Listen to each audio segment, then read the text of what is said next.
అందరికీ హాయ్. ఈ వీడియోలో కడుపులో పుండ్లు లేదా కడుపు మంట యొక్క కారణాలు మరియు లక్షణాల గురించి తెలుసుకుందాం.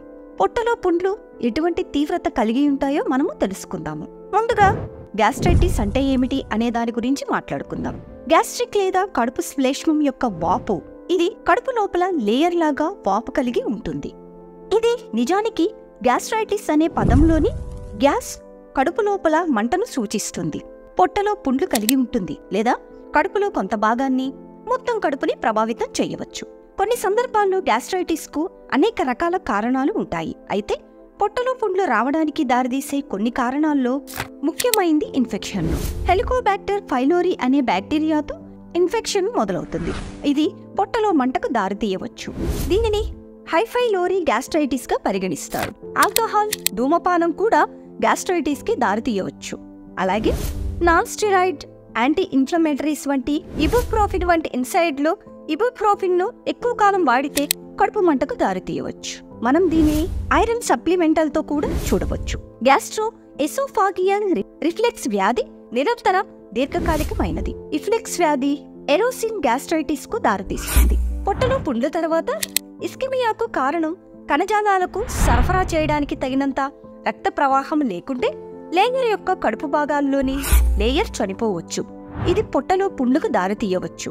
తద్వారా పొట్టలో అనేక రకాల పుండ్లను చూడొచ్చు. నిర్దిష్టమైన సంకేతాలు, లక్షణాలను ఇవి కలిగి ఉంటాయి. అయినప్పటికీ చాలా కారణాలు ఉన్నాయి. అయితే అవి అన్నిటికీ కోరిలేటెడ్ గా ఉంటాయి. ఇవన్నీ పాడు చేయడానికి ఎక్కువ ప్రక్రియలను పెంచుతాయి. గ్యాస్ట్రిక్ శ్లేష్మం లోపల మెకానిజమ్స్ ఉంటాయి కాబట్టి గ్యాస్ట్రిక్ శ్లేష్మ పొరలో కడుపు యొక్క లేయర్లో నష్టం జరగకుండా సహజ రక్షణ విధానాలు ఉన్నాయి. అయితే వీటిలో చాలా కారణాలు పాడు చేసే విధానాలను క్షీణింపజేస్తాయి లేదా నాశనం చేసే ప్రక్రియలను పెంచుతాయి. ఇప్పుడు ఈ పాఠం యొక్క అంశం ఏమిటంటే, పొట్టలో పుండ్లు అనేక రకాల సంకేతాలు మరియు లక్షణాలను కలిగి ఉంటాయి. లక్షణరహితంగా నిజానికి చాలా మంది రోగులకు కడుపులో మంట ఉండవచ్చు. అంటే కడుపులో మంట ఉంటే ఎటువంటి లక్షణాలు కూడా ఉండకపోవచ్చు. ఇది ముఖ్యంగా హెచ్ పైలోరీ గ్యాస్ట్రైటిస్ లో కనుగొనబడుతుంది. తద్వారా హెలికోబాక్టర్ ప్లూరీ అనే బ్యాక్టీరియాతో ఇన్ఫెక్షన్ పొట్టలో మంటకు దారితీస్తుంది. రోగికి లక్షణాలు ఉంటే వారికి పొట్టలో పుండ్లు ఉన్నాయని అర్థమవుతుంది. ఇది తరచుగా అకస్మాత్తుగా ప్రారంభమవుతుంది. వారు అనేక లక్షణాలను కూడా కలిగి ఉంటారు. ఆ లక్షణాలలో ఒకటి పొత్తి కడుపు నొప్పిగా ఉంటుంది. ఇది మరింత ప్రత్యేకంగా ఎపిగ్యాస్ట్రిక్ నొప్పిగా ఉంటుంది.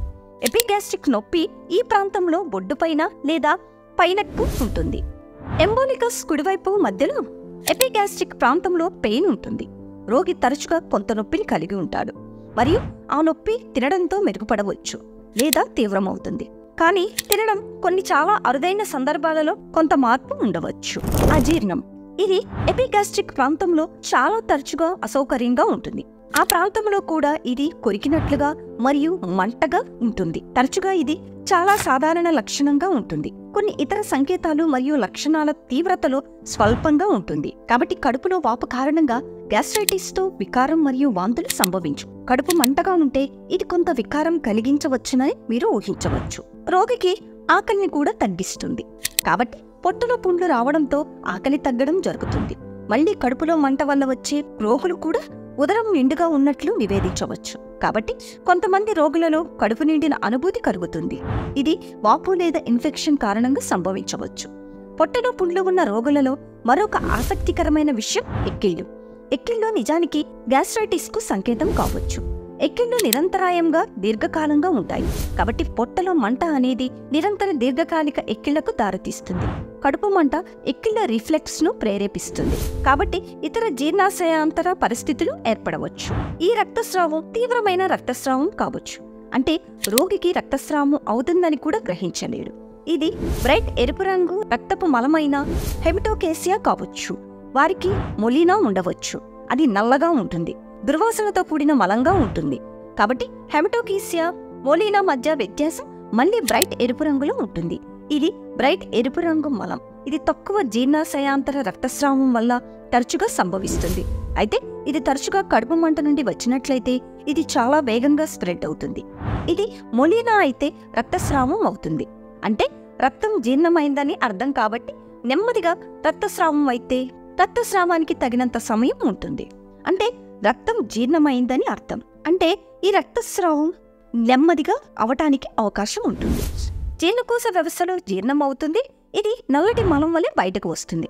కాబట్టి అవి హెమటోచాసియా మరియు మొలీనాకు సంబంధించి 2 తేడాలు మనము గమనించవచ్చు. రక్తస్రావం కోత లేదా పుండు కారణంగా ఉంటుంది. తద్వారా కడుపులో మంట వస్తుంది. కోతకు లేదా వ్రణోత్పత్తికి దారితీయవచ్చు. కొంతమంది రోగులు రక్తపు వాంతితో కూడిన హెమటైమిసిస్ను అనుభవించవచ్చు. ఇది ఎరుపు రంగులో ఉంటుంది. కాబట్టి ఇది కేవలము చిన్న మొత్తంలో రక్తస్రావం కావచ్చు. ఇది శ్లేష్మంలో రక్తం యొక్క చారలు కలిగి ఉంటుంది. కొన్ని సందర్భాలలో దీనిని మనం కాఫీ గ్రౌండ్ ఎమినెస్ అని పిలుస్తారు. తద్వారా కడుపులో మంట ఒక కోతకు లేదా పుండుకు దారితీస్తుంది. కొంతమంది రోగులు రక్తపు వాంతులు అనే హెమటైమిసిస్ను అనుభవించవచ్చు. ఇది కాఫీ గ్రౌండ్లో కనిపిస్తుంది. కాబట్టి ఎరుపు రంగులో ఉండవచ్చు. మళ్ళీ అది కొంత శ్లేష్మంలో గుర్తించబడవచ్చు. పొట్టలో పుండ్లు అలాగే మళ్ళీ ఈ హెమటైసిస్ రక్తస్రావం పుండు లేదా కోత కారణంగా వస్తుంది. రక్తస్రావం అనీమియాకు దారితీస్తుంది.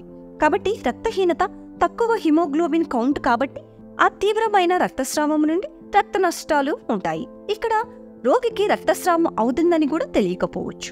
మలంలో చాలా తక్కువ మొత్తంలో రక్తం ఉండవచ్చు.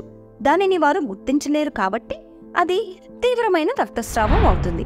ఈ రక్త నష్టాలు చివరికి ఐరన్ లోపం అనీమియాకు దారితీస్తుంది. వాటిలో అలసట, ఊపిరాడకపోవడం జరుగుతుంది. రెస్ట్లెస్ లెగ్ సిండ్రోమ్ వంటి పరిస్థితులు ఉంటాయి. కాబట్టి రక్తస్రావంతో పాటు ఈ రక్తహీనత నిర్దిష్ట రోగులలో, ముఖ్యంగా దీర్ఘకాలిక పొట్టలో పుండ్లు లేదా ఆటోఇమ్యూన్ గ్యాస్ట్రైటిస్ ఉన్నవారిలో దీన్ని మనం చూస్తున్నాము. కాబట్టి ఈ 2 కారణాల వల్ల పొట్టలో పుండ్లు, పొత్తికడుపు నొప్పి, వికారం, వాంతులు వంటివి చూస్తున్నాం. రక్తహీనత ఉన్న రోగి జీర్ణాశయాంతర రక్త నష్టాల వల్ల కావచ్చునని గుర్తించడం చాలా ముఖ్యం. రోగి ఎటువంటి రక్తస్రావం గుర్తించలేకపోయినా పోషక లోపాలు సంభవించవచ్చు. అలాగే వీటిలో విటమిన్ B12 లోపంతో పాటు ఐరన్ లోపం కూడా ఉంటుంది. ఇందులో సెమిట్రిక్ ఫరెస్థేషియా మరియు డిప్రెషన్ వంటి కొన్ని ఇతర పరిశోధనలు ఉన్నాయి. వీటిలో గ్యాస్ట్రిక్ అవుట్లెట్ ఉంటుంది. కాబట్టి కడుపులో ఆహారం జీర్ణమైన తర్వాత అది కడుపు నుండి బయటకు వెళుతుంది. ఇది ఇక్కడ గ్యాస్ట్రిక్ అవుట్లెట్ అవుతుంది. పొట్టలోని ఈ భాగానికి బ్లాకేజ్ ఏర్పడుతుంది.